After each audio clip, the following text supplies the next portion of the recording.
एक और जानकारी हमारे सामने आई, इंदौर में जो दूषित पेयजल से मौतें हुई, उन मामलों में वाटर सैंपल्स और प्रभावित नागरिकों के स्टूल सैंपल की कल्चर जांच हुई या नहीं। बहुत महत्वपूर्ण सवाल है। अगले सवाल से आपको मालूम पड़ेगा कि ये क्यों पूछ रहा हूं। अगर जांच कराई गई तो हैजा का बैक्टीरिया क्या उसमें मिला या नहीं।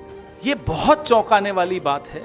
सरकार क्या छिपा रही है, ये जनता को जानने का हक है। मध्य प्रदेश की ही नहीं, पूरे देश की जनता को जानने का हक है। हैजा का बैक्टीरिया मिला या नहीं, ये हम सरकार से मांग कर रहे हैं। इसका जवाब दें, लिखित में दें, आप सबके सामने दें, बिना गाली दिए। वाइब्रो कॉलेरा की अगर पुष्टि हुई, ये हैजा का बैक्टीरिया होता है, अगर पुष्टि हुई तो क्या इन मामलों को IDSP integrated disease surveillance programme के अंतर्गत विधिवत नोटिफाई किया गया है या नहीं। क्योंकि भारत में हैजा एक नोटिफाइबल डिजीज है। क्या इसकी नोटिफिकेशन हुई है या नहीं, ये हमारा तीसरा सवाल है। हमारा चौथा सवाल है, क्या हैजा से संबंधित मामलों, मौतों की सूचना राज्य सरकार द्वारा केंद्र सरकार को, ministry of health family welfare को दी गई या नहीं दी गई।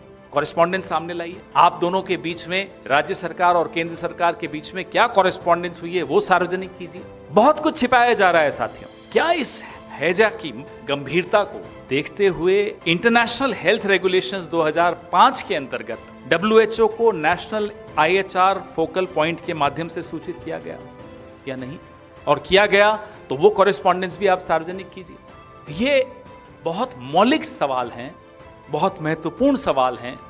They affect the lives of millions of Indians, not just people from Madhya Pradesh, not just innocent children of Madhya Pradesh or Gandhinagar or Greater Noida, as you can see in this video.